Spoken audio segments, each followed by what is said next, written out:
Bonsoir, je vous souhaite la bienvenue au webinaire intitulé Premières Nations et toxicomanie, une histoire à mieux comprendre pour mieux intervenir.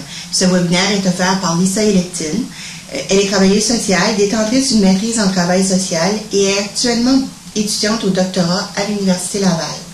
Elle a travaillé comme conseillère des services à l'enfance et à la famille dans une organisation régionale autochtone pendant 6 ans, où elle avait comme rôle de soutenir les équipes d'intervenants sociaux dans toutes les communautés non conventionnées au Québec. Elle est également chargée de cours à l'Université du Québec à Chicoutimi dans le cadre du certificat en intervention et en prévention des dépendances chez les jeunes des Premières Nations. Nous espérons que ce webinaire répondra à vos attentes et vous incitera peut-être à vous inscrire à un cours portant sur les toxicomanies ou encore au certificat sur les toxicomanies. Bon webinaire!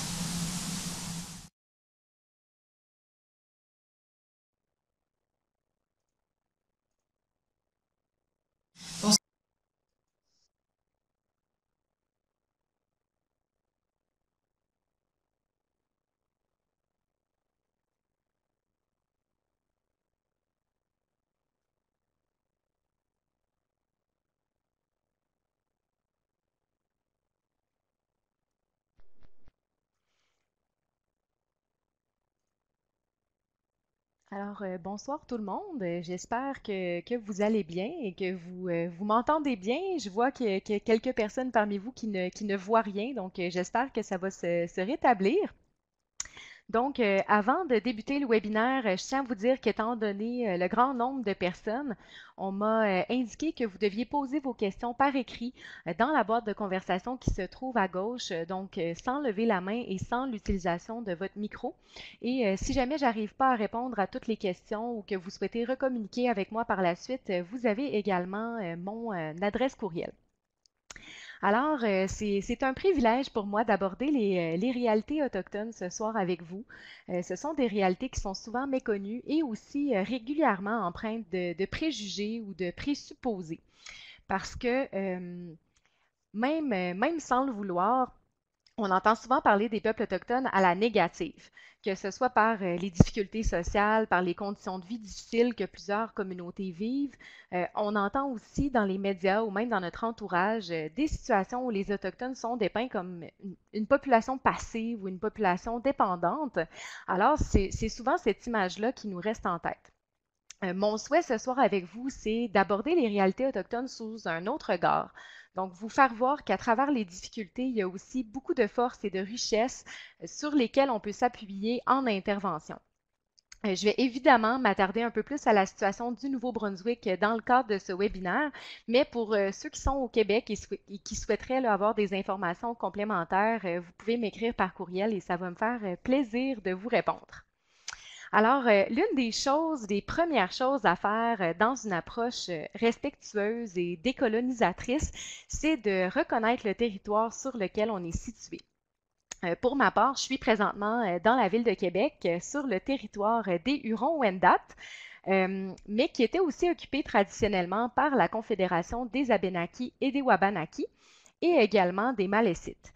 C'est un territoire qui n'a jamais été cédé, c'est-à-dire qu'il n'y a pas eu de traité signé pour officialiser un transfert des terres. Donc, c'est très important à souligner.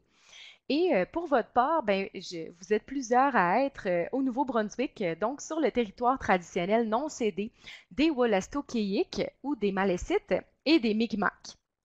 Le territoire du Nouveau-Brunswick est visé par les traités de paix et d'amitié que les Malécites et les Mi'kmaq ont d'abord conclus avec la couronne britannique en 1725. Mais les traités en question ne comportaient pas de clause par rapport à la cession des terres et des ressources. Donc, c'était plutôt là, des traités qui définissaient des règles pour établir des relations durables de nation à nation.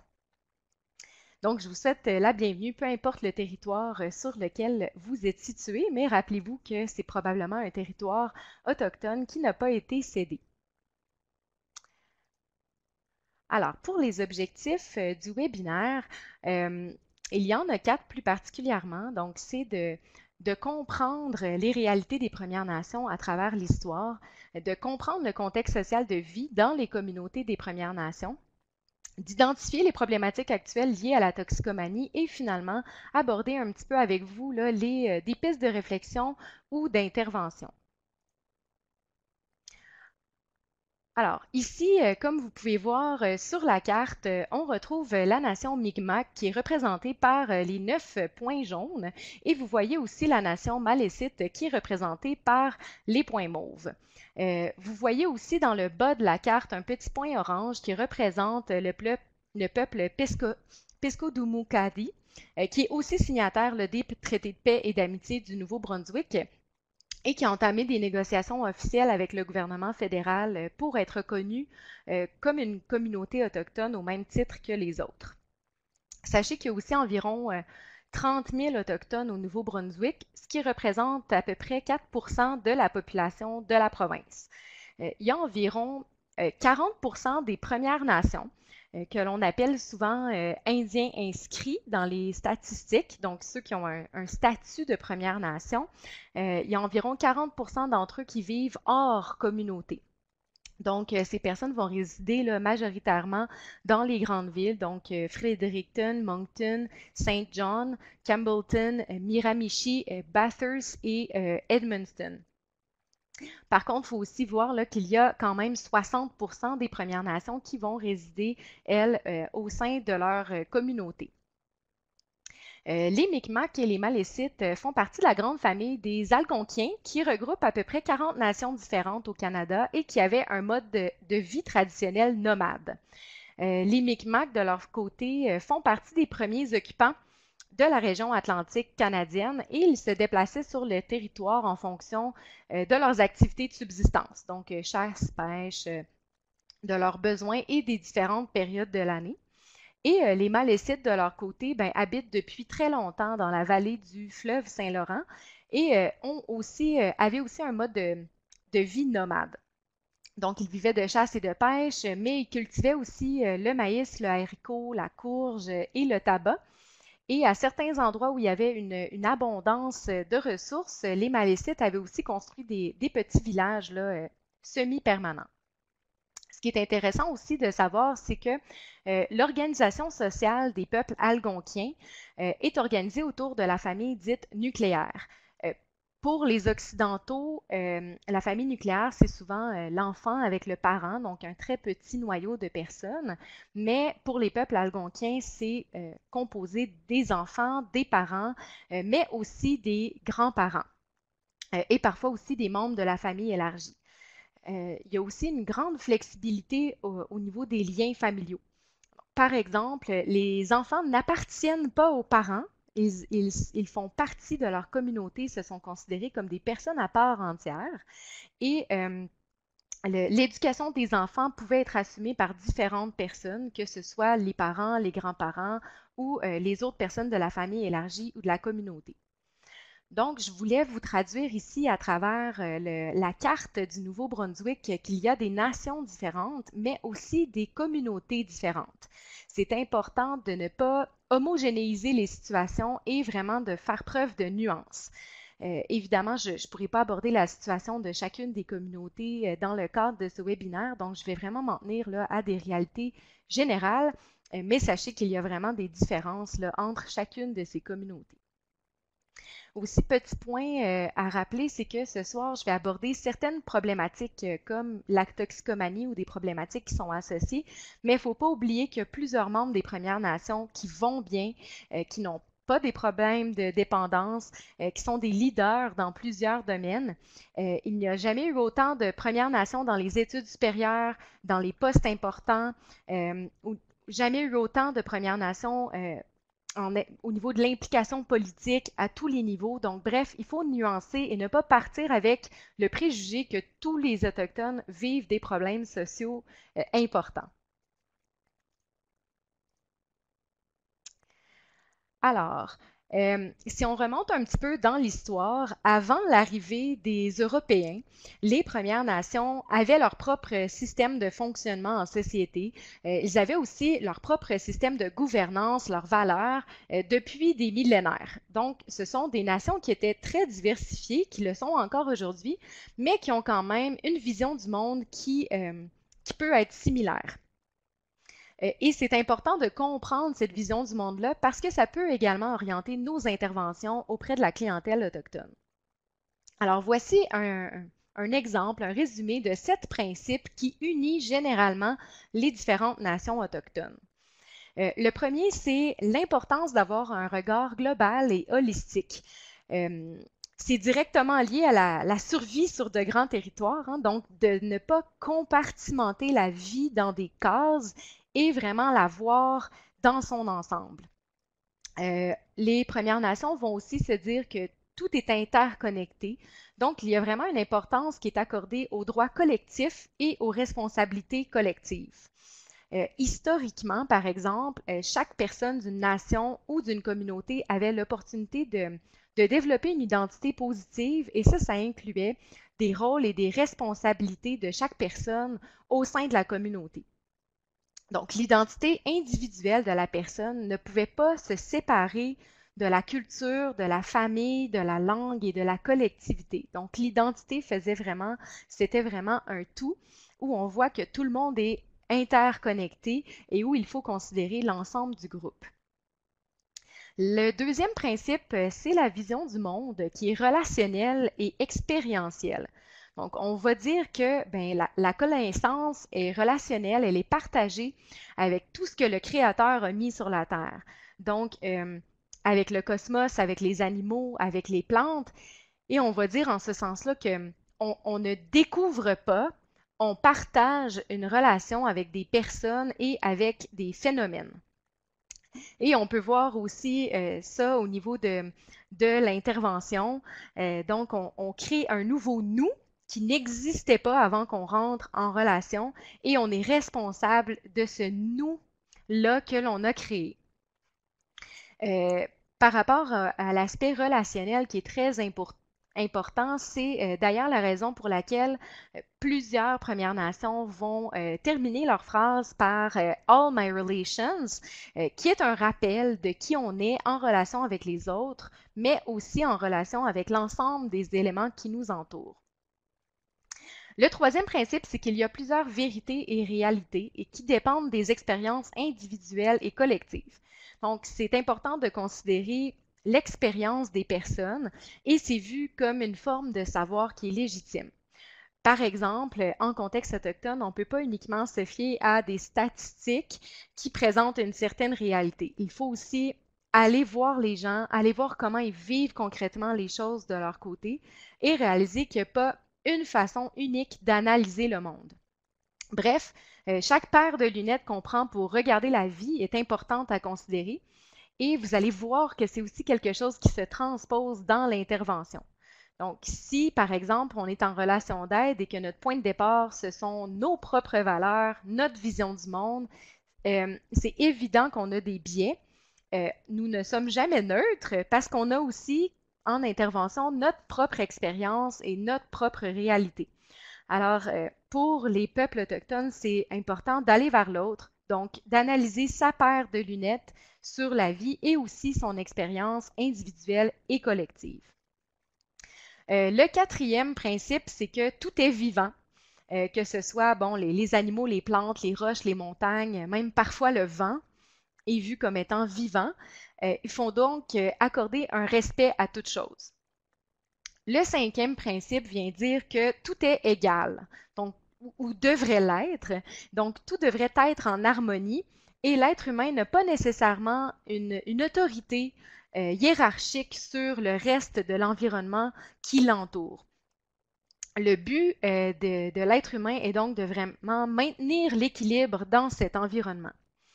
Aussi, le tout est égal en tant que principe, ça reflète aussi les relations qu'il y avait entre les hommes et les femmes à l'époque précoloniale. Donc, c'était des relations qui étaient complémentaires et égalitaires. Donc, il n'existait pas de hiérarchie entre ces rôles-là et chaque personne avait une responsabilité de participer au bon fonctionnement de la société et pour maintenir aussi une cohésion sociale. Donc, sans vouloir projeter là, une image idyllique de la période précoloniale, parce que la vie sur le territoire était quand même très difficile, les femmes avaient quand même des rôles clés dans la transmission des savoirs, mais aussi pour maintenir la sécurité de la communauté, choisir les lieux de campement, participer à la chasse et aux activités de subsistance, même d'organiser les clans ou les mariages. Donc, bref, il y a beaucoup de femmes des Premières Nations qui avaient à l'époque beaucoup plus de pouvoir et d'autonomie que leurs consoeurs européennes. Au niveau du sixième principe, c'est l'importance du territoire. Le territoire n'est pas juste un lieu géographique pour la majorité des Premières Nations, c'est aussi de là qu'émanent les valeurs, la manière de tisser des liens. Il y a plusieurs peuples autochtones qui vont aujourd'hui mentionner qu'ils doivent se reconnecter à la terre-mère, donc au territoire, pour entamer ou pour poursuivre des démarches de guérison. Donc, il y a plusieurs qui vont en ce sens-là opter, par exemple, pour des ressourcements sur le territoire, pour se reconnecter avec leurs racines, plutôt que d'utiliser, par exemple, des méthodes qui sont davantage occidentales, comme d'aller en thérapie pour régler ces problèmes. Et finalement, le dernier principe que vous voyez là, c'est la relation avec le monde spirituel. De façon générale, les premiers peuples vont dire qu'il y a une connexion entre le spirituel et le monde physique, et l'aspect spirituel est très important. Il y a des Premières Nations, d'ailleurs, qui vont faire appel à des guérisseurs, à des aînés ou à des guides spirituels, puisqu'ils considèrent que ce sont eux qui sont les détenteurs d'une certaine forme de connaissance et qu'ils peuvent jouer les intermédiaires entre le monde spirituel et le monde physique ou naturel pour informer et guider les personnes. Alors, évidemment, la colonisation et l'arrivée des Européens sur le territoire canadien est vraiment venue chambouler l'ensemble de ces principes. Vous n'êtes pas sans savoir que les relations entre les hommes et les femmes ont changé, entre autres sous l'influence des normes de la société colonisatrice. Le patriarcat s'est imposé dans les mentalités, aussi dans l'organisation sociale des sociétés autochtones. Donc, on leur a imposé une nouvelle vision du monde et une nouvelle organisation sociale. Et ce modèle-là des colonisateurs a été fondé aussi sur l'autorité des hommes dans tous les domaines, et ça a évidemment eu des impacts majeurs sur la vie familiale des Premières Nations, en particulier sur le rôle des hommes et des femmes qui sont de moins en moins considérés comme étant complémentaires et égalitaires. Les différentes lois aussi qui entouraient les Autochtones ont été bâties sur l'idée que les hommes étaient supérieurs aux femmes, et donc sur l'idée également que les Blancs étaient supérieurs aux Autochtones. Un bon exemple de ça, c'est la loi sur les Indiens, qui s'appelait anciennement la loi sur les sauvages, et c'est une loi qui existe encore aujourd'hui, qui est une loi fédérale qui a été construite sans aucune consultation avec les Premières Nations et qui, avant 1985 au Canada, créait vraiment des inégalités pour les femmes autochtones. Donc, une femme autochtone qui se mariait à un homme non autochtone, à ce moment-là, elle perdait son statut. Et les enfants qu'ils avaient ensemble ne pouvaient donc pas avoir leur statut d'Indien au sens de la loi sur les Indiens. Et ça a créé des situations où des femmes autochtones ont dû être exclues de leur communauté parce qu'elles ne pouvaient plus vivre dans une maison sur la communauté sans avoir leur statut. Elles ne pouvaient pas non plus avoir accès aux soins de santé et aux services sociaux disponibles sur la communauté. Alors, c'est une loi qui a créé beaucoup de divisions dans les familles et quand on comprend l'importance du groupe pour les Autochtones, on comprend toute la douleur que ces femmes-là et leurs enfants ont pu vivre. Et ce sont des douleurs et des souffrances qui se sont transmises de génération en génération. En août 2019, donc ça fait quelques mois, il y a eu l'entrée en vigueur d'un projet de loi qui est nommé S3, qui a mis fin à la discrimination basée sur le sexe dans la loi sur les Indiens. Donc, c'est une avancée positive pour les femmes autochtones et leurs descendants qui ont clairement été discriminés là, par cette loi-là et qui maintenant, ont pu regagner leur statut. Il y a également eu l'époque des pensionnats. Donc, le dernier pensionnat autochtone a quand même fermé ses portes en 1996. Au Canada, ça fait pas si longtemps. Il y a plusieurs enfants autochtones à l'intérieur de ces pensionnats-là qui ont été victimes d'abus physiques, d'abus sexuels, d'abus psychologiques et qui ont été complètement arrachés de leur famille. L'époque des pensionnats, la loi sur les Indiens venait dire que c'était aussi obligatoire d'envoyer les enfants dans les pensionnats, donc ça a touché énormément de personnes sur le territoire canadien.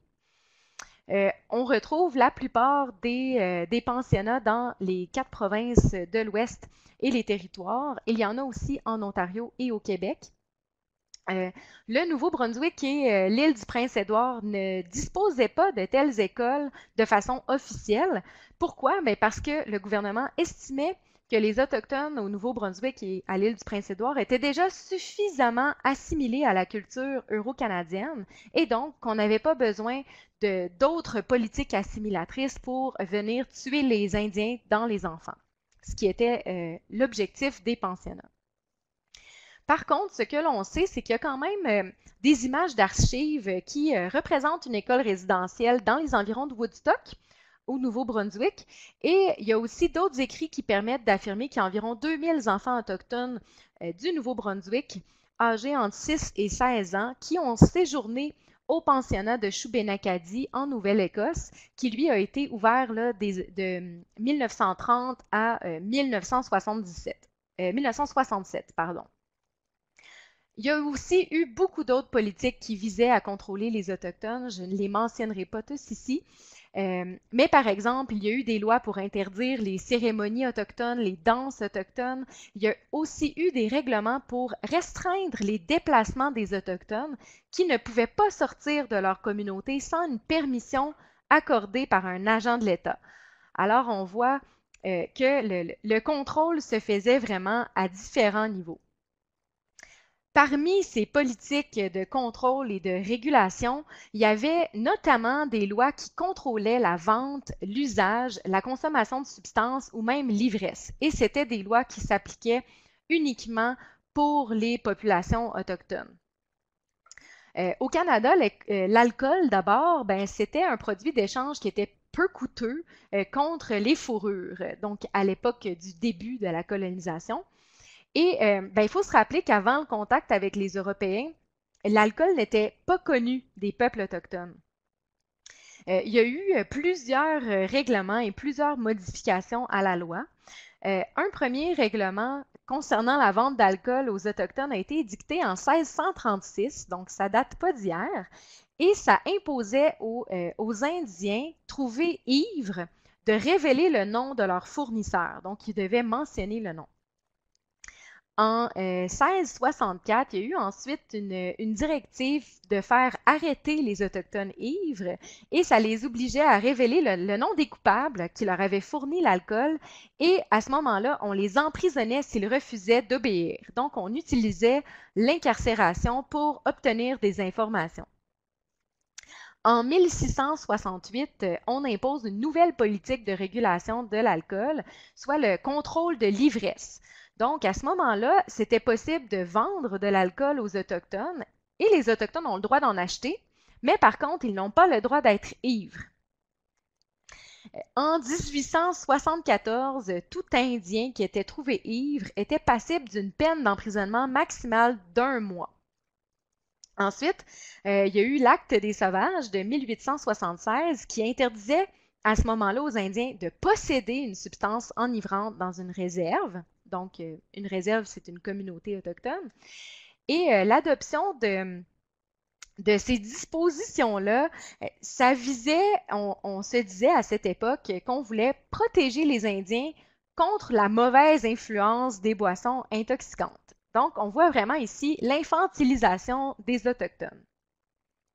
Ensuite, il y a eu plusieurs autres modifications à la loi sur les Indiens, par exemple celle de 1936 où être en possession d'une substance enivrante dans la maison d'un Indien, à l'intérieur ou à l'extérieur d'une réserve, c'était une infraction criminelle qui était punissable par une amende ou par l'incarcération. on voit par la suite dans cette loi que, au final, ben, le terme substance enivrante ben, ne concerne pas l'alcool, même si c'était en majorité pour l'alcool, mais ça concerne aussi, bon, toutes sortes de boissons, mais aussi l'opium et d'autres drogues ou d'autres substances intoxicantes.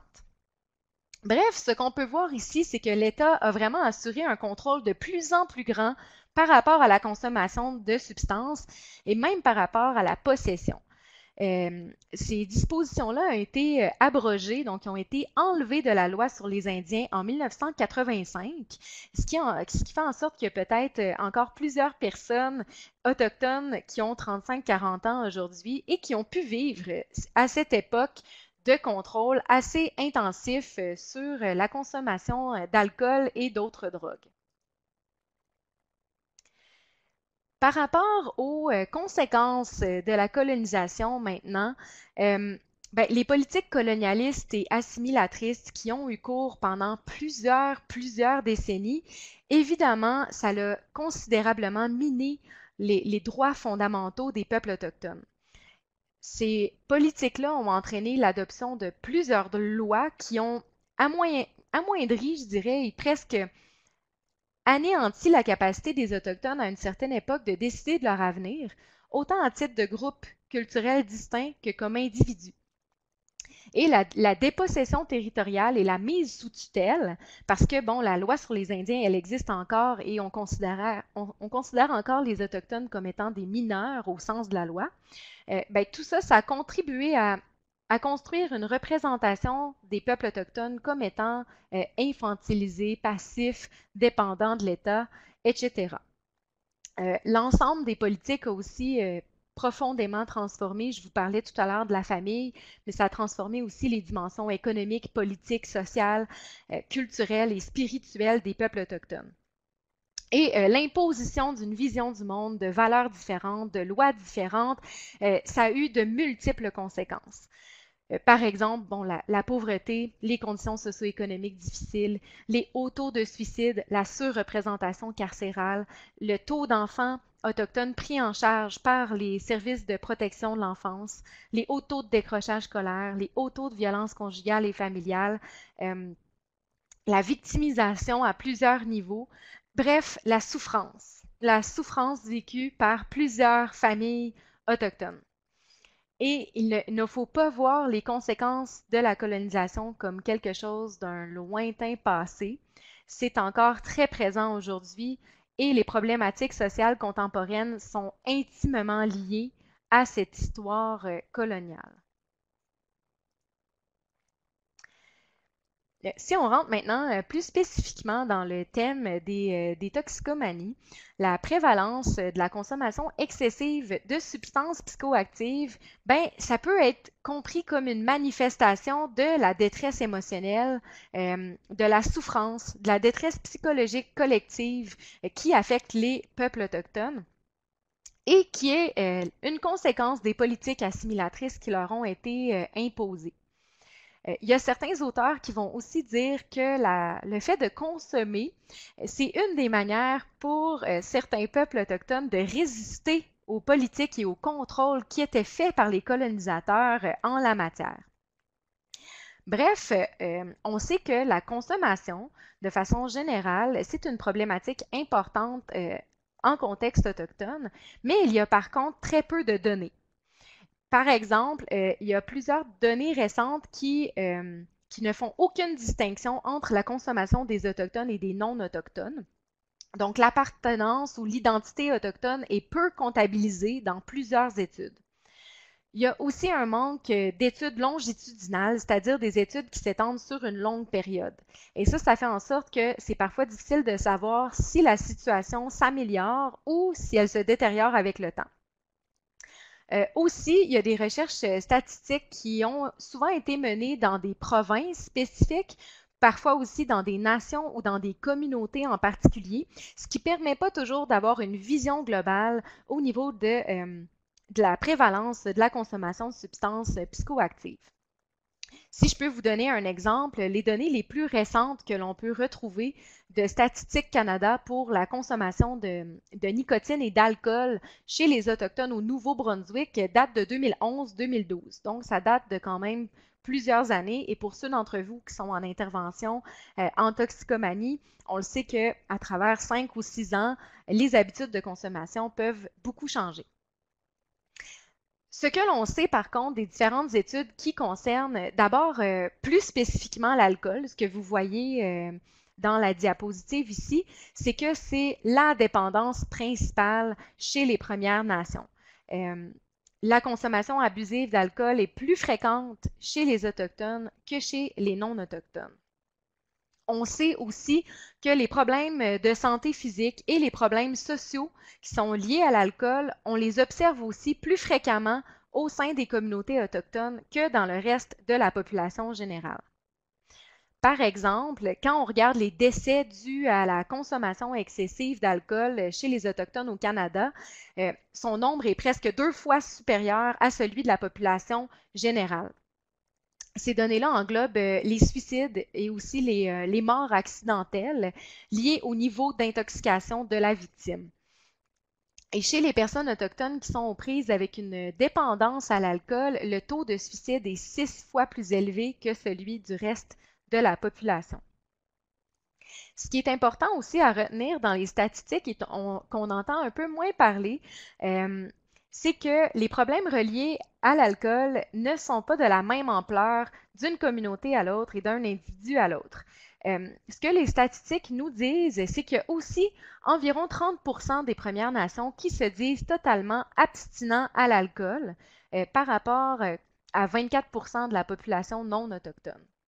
On peut se dire que les personnes qui aujourd'hui sont abstinentes, c'est soit des personnes qui ne consomment pas ou des personnes qui avaient antérieurement un problème lié à la consommation et qui ont cessé complètement de consommer.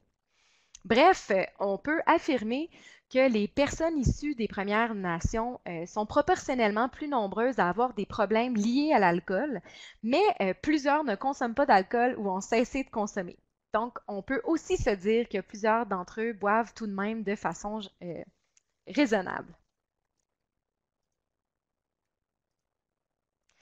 Par rapport aux autres drogues, parce qu'on se rappelle que l'alcool est une drogue, mais est une drogue légale, donc les membres des Premières Nations par rapport aux autres drogues sont généralement préoccupés par la consommation. Il y a une enquête nationale qui a été effectuée dans les dernières années qui mentionne qu'il y a environ 80% des répondants qui mentionnent que la consommation de drogue, c'est l'un des défis les plus importants auxquels leur communauté devait faire face, loin devant la santé, le logement et l'emploi. Ce que l'on sait dans les statistiques, c'est que, hormis l'alcool, le cannabis, c'est la substance psychoactive qui est la plus consommée par les adultes autochtones. Donc, il y a 12% environ qui en consomment tous les jours ou presque. Par contre, c'est une donnée qui n'est pas comparée avec la consommation des adultes non autochtones. Donc, c'est difficile ici de voir si effectivement c'est beaucoup plus proportionnellement à la population non autochtone.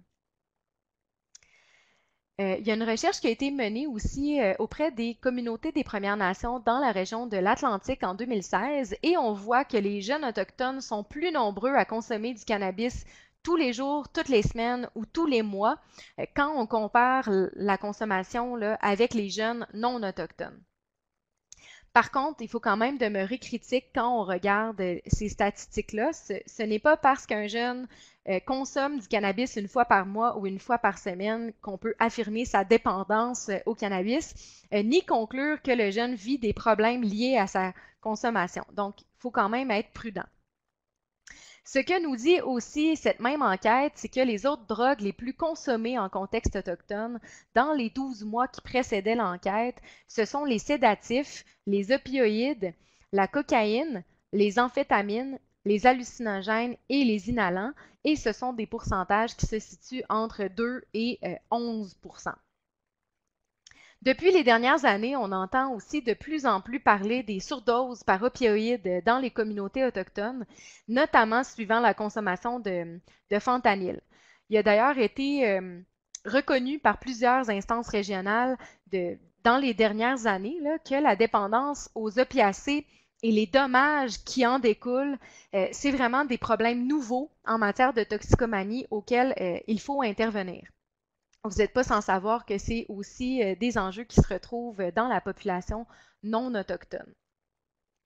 Les communautés autochtones au Nouveau-Brunswick vont parler d'une crise communautaire quand vont parler du fentanyl, mais par contre, il n'existe pratiquement aucune donnée sur les taux d'utilisation, de dépendance et de mauvais usage des opioïdes chez les Autochtones au Nouveau-Brunswick. Donc, c'est vraiment là, on voit l'importance de tenir compte aussi de l'expérience des gens. On revient aux 7 principes qu'on a vus plus tôt.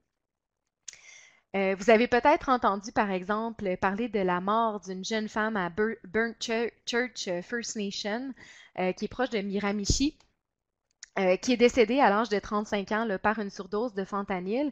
Et il y a 4 autres personnes, le jour de son décès, qui ont aussi été hospitalisées et qui avaient toutes consommé du Percocet, donc qui est un analgésique. Et finalement, on a découvert qu'il y avait du fentanyl dans leur consommation. Et ça a été une situation qui a été qualifiée là, de très inquiétante par Burnt Church, qui soutient d'ailleurs qu'il y a environ 30 à 40 revendeurs de drogue à même la communauté et que c'est vraiment difficile d'arrêter de consommer quand l'offre est aussi abondante. Alors bref, ce genre de situation-là qui est sorti beaucoup dans les médias, ça l'a poussé d'autres communautés au Nouveau-Brunswick, comme Tobic et Elsipogtog, à passer des règlements pour bannir les vendeurs de drogue. C'est quelque chose qu'on voit aussi au Québec, donc des communautés qui décident d'expulser les vendeurs de drogue de leur communauté et qui vont mettre des affiches à l'entrée de la communauté, par exemple, pour indiquer le nom des personnes qui ont été bannies. Bref, il y a de nombreuses communautés qui s'entendent pour dire que la consommation de drogue est inquiétante, particulièrement chez les jeunes, et il faut tenir compte à la fois de leur expérience, de la réalité qu'ils voient, en complémentarité avec les statistiques qui sont disponibles par rapport à la consommation en contexte autochtone.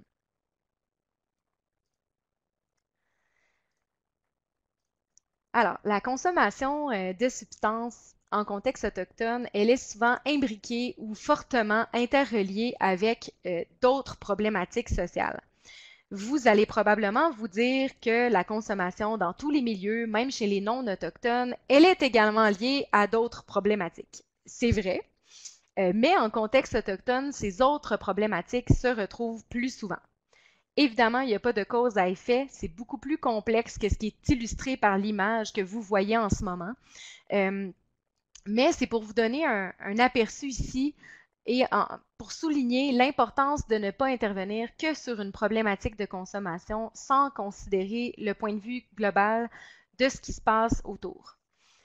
Par exemple, comme je vous mentionnais tout à l'heure, il y a un haut taux de violence conjugale et familiale chez les Autochtones, beaucoup plus d'enfants en protection de la jeunesse, jumelés à des conditions de vie qui peuvent être difficiles.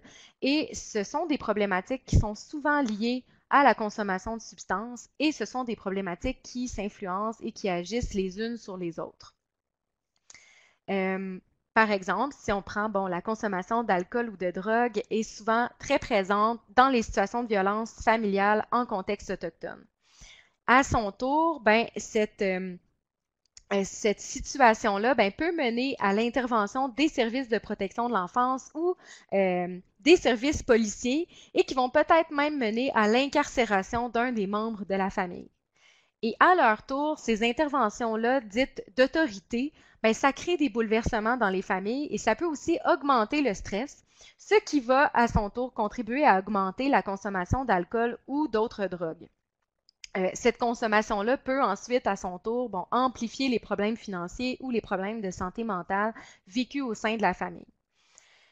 Faut aussi garder à l'esprit, on ne le voit pas, c'est pas imagé là, dans la diapositive, mais il y a aussi plusieurs facteurs de protection qui peuvent être des leviers importants d'intervention. Mais je vous dirais qu'il faut se rappeler que les parents, les familles autochtones, quand on utilise des interventions de contrôle, de répression, de punition ou d'autorité, ça fonctionne généralement pas très bien. Et on peut comprendre pourquoi quand on regarde l'histoire et quand on comprend aussi que les Autochtones ont généralement des façons de régler les problèmes d'une façon beaucoup plus consensuelle en interpellant les gens sans nécessairement imposer de directives.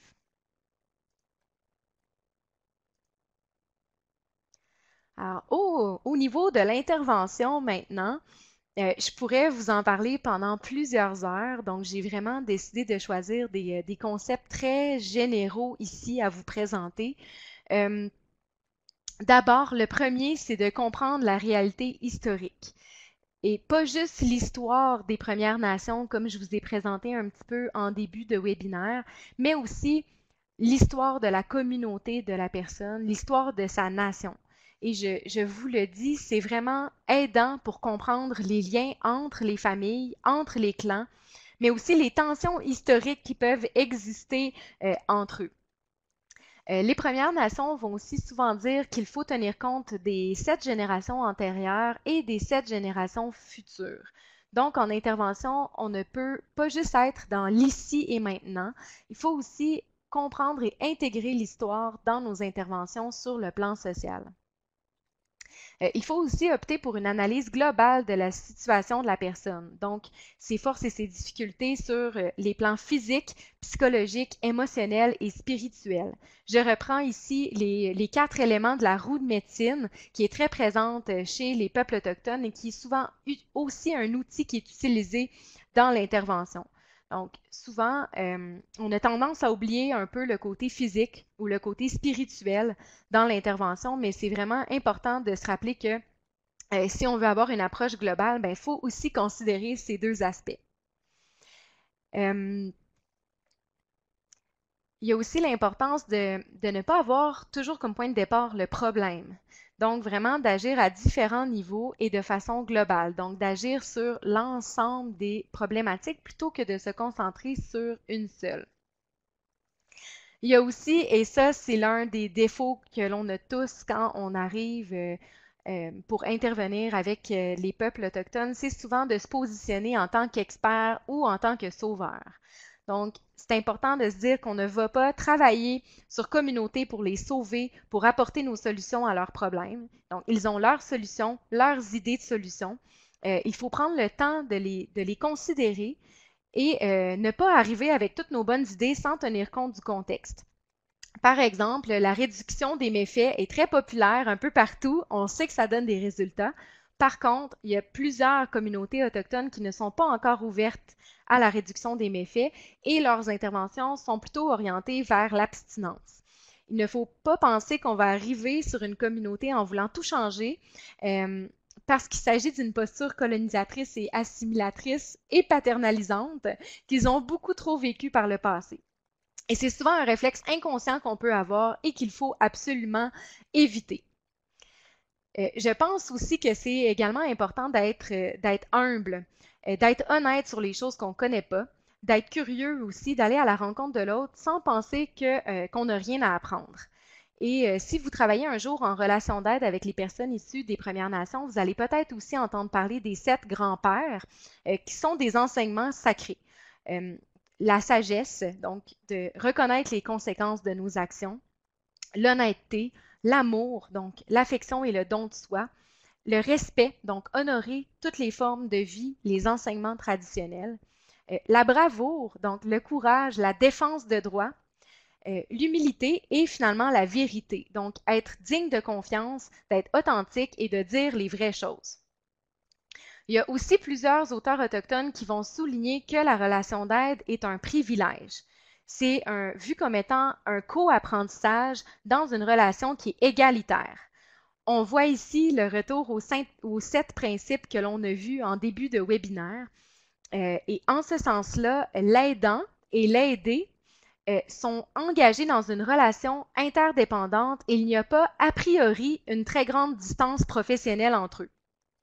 Ça signifie que pour entrer en relation avec l'autre, puis établir un lien de confiance, il faut s'ouvrir un petit peu plus sur notre vécu que ce que l'on ferait habituellement dans un autre contexte. Donc, de dire qui on est, de parler avec notre cœur pour vraiment aller créer la relation avec la personne. Et finalement, ben, importance aussi de ne pas intervenir uniquement en individuel avec la personne, donc de miser aussi sur la famille, sur la communauté. Il y a plusieurs communautés autochtones d'ailleurs qui vont employer les cercles de famille pour prendre des décisions à différents niveaux. Donc, plutôt que d'imposer, par exemple, une thérapie à une personne ou une certaine façon de faire, ils vont interpeller l'ensemble des membres de la famille pour qu'ils puissent prendre une décision par consensus, donc une décision conjointe, plutôt que d'avoir à intervenir en situation d'autorité.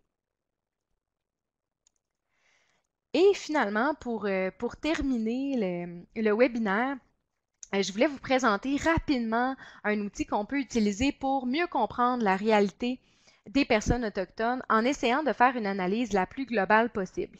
Le culturagramme que vous voyez ici, ce n'est pas un outil qui est utilisé spécifiquement au niveau de la consommation de substances. C'est plutôt pour comprendre et évaluer la complexité de la dimension culturelle de la personne et aussi de sa famille.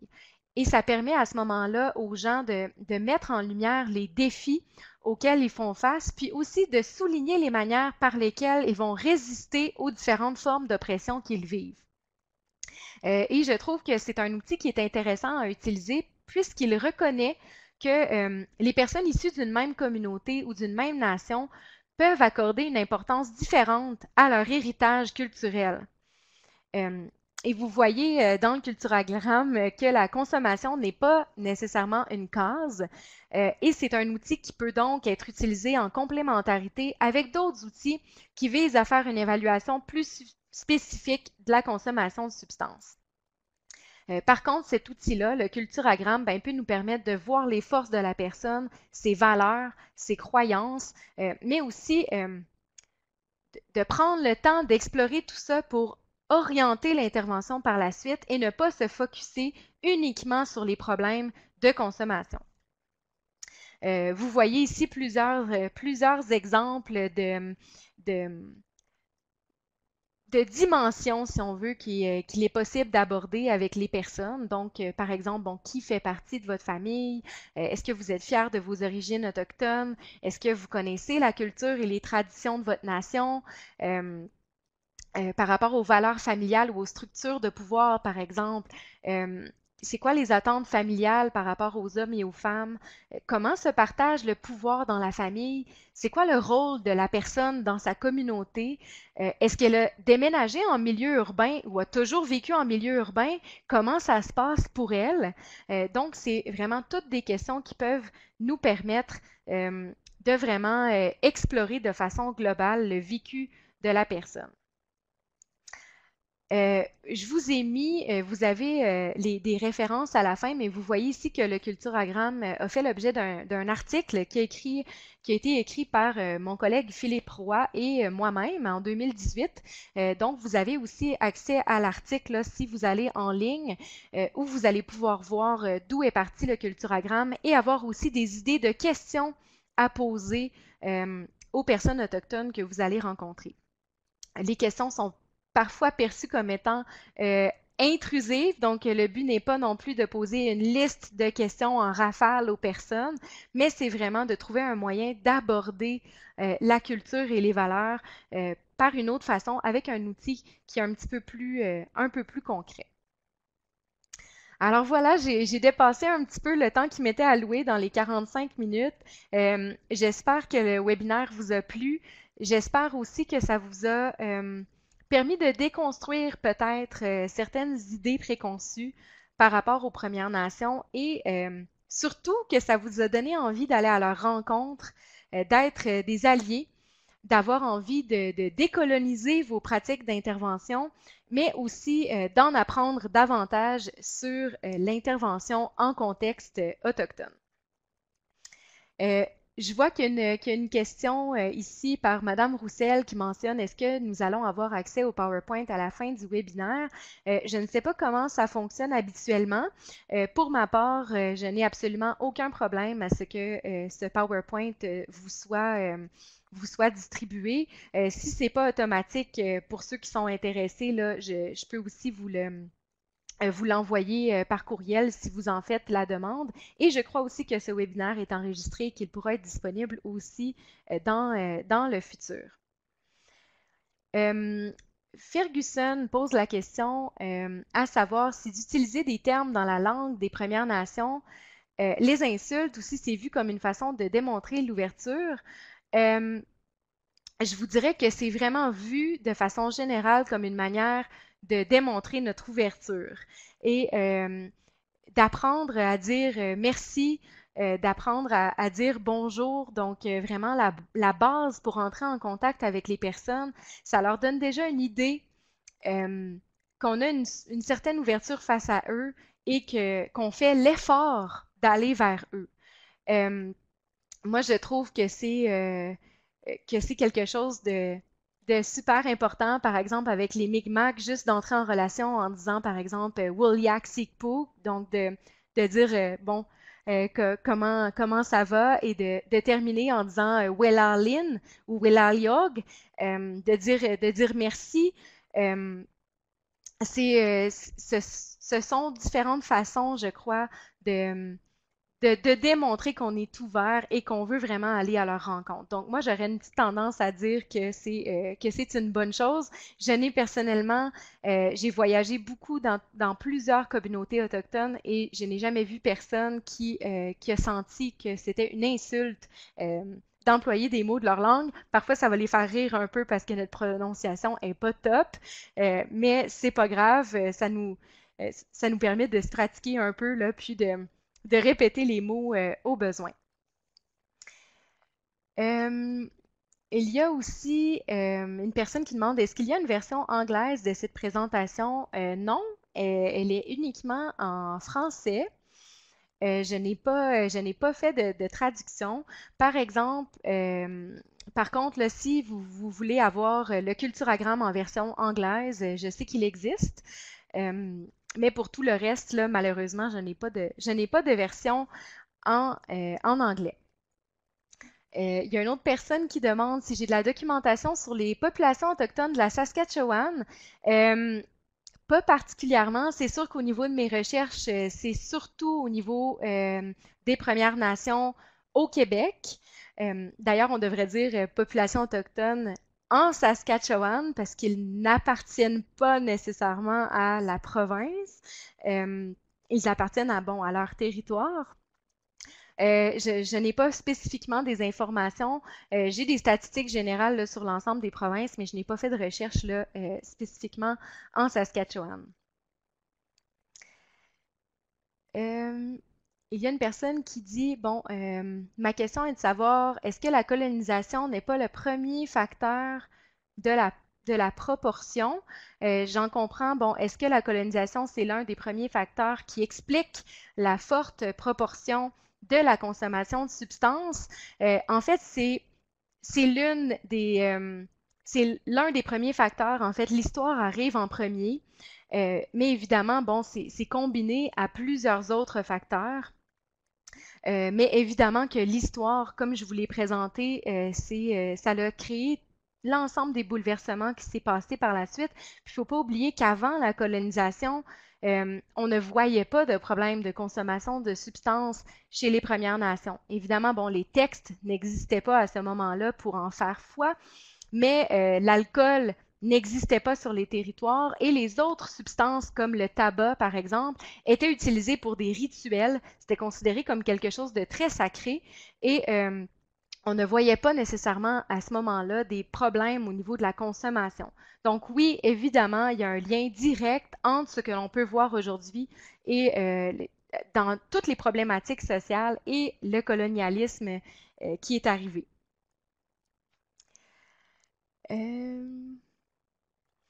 Il y a une autre question, où peut-on avoir accès à vos recherches? Je vous dirais en ligne, de mon côté, j'ai écrit l'article sur le culturagramme. Pour ceux que ça intéresse, j'ai également écrit un article sur le paradigme autochtone en recherche qui rejoint un peu là, les visions du monde que j'ai présentées plus tôt. C'est un article qui va bientôt être traduit aussi en langue anglaise, donc c'est accessible en ligne là, sur les différents sur les différentes plateformes pour avoir accès aux articles scientifiques. Et sinon, de mon côté, ben, si vous tapez mon nom dans Google, vous allez voir aussi peut-être d'autres présentations que j'ai faites et aussi bon, des rapports, par exemple, qui touchent plus spécifiquement les peuples autochtones au Québec, dans le cadre, par exemple, de la commission d'enquête qui a eu lieu là, sur notre territoire dernièrement où j'ai écrit beaucoup là, sur les liens entre l'histoire coloniale et la protection de l'enfance. Donc, vous pouvez aussi avoir accès à ça en ligne. Puis, pour ceux qui sont intéressés peut-être par des choses plus spécifiques, comme les pensionnats, par exemple, ou sur l'époque précoloniale, j'ai pas encore sorti de recherche là-dessus. Euh, mais je peux vous en parler avec plaisir là, si vous communiquez avec moi par courriel. Puis aussi, si les questions entourant la violence conjugale et familiale vous intéressent, il y a aussi des chapitres de livres que j'ai écrits avec plusieurs autres personnes et mon mémoire de maîtrise aussi qui portait sur l'expérience des hommes autochtones au niveau de la violence conjugale et familiale. Donc ça aussi, c'est disponible là, en ligne sans problème. Il y a une question qui mentionne, est-ce que votre recherche touche les difficultés d'adaptation quand les personnes autochtones quittent leur communauté pour venir vivre en communauté urbaine? De mon côté, je n'ai pas traité spécifiquement de cette question-là. Je le sais par contre qu'il y a plusieurs autres auteurs qui situent leurs recherches directement sur les populations autochtones en milieu urbain. Qui sont aussi disponibles en ligne. Ce que l'on sait par contre, c'est qu'il y a de multiples problématiques en quittant les communautés pour arriver en ville. L'itinérance, par exemple, chez les populations autochtones qui arrivent, la difficulté d'avoir accès à des services de santé ou des services sociaux dans leur langue, c'est une difficulté aussi. Il y a plusieurs personnes qui vont aussi quitter les communautés parce qu'elles ont vécu, exemple, des situations de violence conjugale et familiale et qui vont arriver en milieu urbain et qui, là, vont vivre aussi des conséquences au niveau de l'urbanisation. La discrimination, le racisme, les préjugés aussi, c'est très présent en milieu urbain. C'est encore quelque chose que je vois, moi, de façon quotidienne et qu'il faut absolument déconstruire. Et je pense que c'est important d'aller explorer ça avec la personne qui est devant nous. Donc, d'aller voir si le milieu urbain est quelque chose de positif pour elle, parce que ça se pourrait tout à fait, mais ça se pourrait aussi que ce soit, que ça vienne alimenter certaines difficultés pour la personne qu'on peut prendre le temps d'explorer. Il y a Viviana qui demande s'il y a des organismes d'aide exclusifs à la population ou si c'est correct de les diriger vers les mêmes que le reste de la population. Je vous dirais qu'il y a certaines personnes autochtones qui vont préférer les services qui sont offerts à tout le monde, qui ne voudront pas nécessairement des services plus spécifiques pour les Autochtones, qui vont se diriger vers les autres services. Donc, c'est important aussi de les informer par rapport à ces services-là qui sont mainstream et qui sont offerts à tous. Par contre, il y a des organismes d'aide exclusifs aux populations autochtones. Dans chaque communauté autochtone, il y a généralement des services de santé, des services sociaux, des services par rapport à la toxicomanie. Il y a aussi des centres de traitement en toxicomanie qui sont spécifiquement pour les populations autochtones. Il y a des lignes d'écoute, la ligne d'écoute d'espoir pour les Premières Nations qui est disponible aussi dans l'ensemble du Canada et qui est destinée spécifiquement aux Autochtones. Il y a les associations aussi des centres d'amitié autochtones en milieu urbain. Bref, il y a vraiment beaucoup de services qui sont destinés plus spécifiquement là, aux Premières Nations, parfois même à une nation ou à une communauté en particulier. Donc, d'où l'importance de connaître la nation de la personne et sa communauté pour aller explorer c'est quoi les services disponibles et combiner notre offre de services entre les deux et créer des liens aussi avec les communautés autochtones, si évidemment la personne se sent à l'aise avec ça et si c'est vers des services plus traditionnels ou plus spirituels, par exemple, auxquels elle souhaiterait se diriger.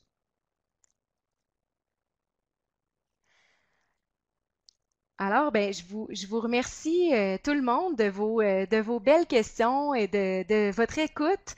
Je vous invite vraiment, pour ceux qui ont des communautés autochtones proches de vous, euh, ce sont des communautés généralement très ouvertes euh, et qui méritent vraiment d'être connues.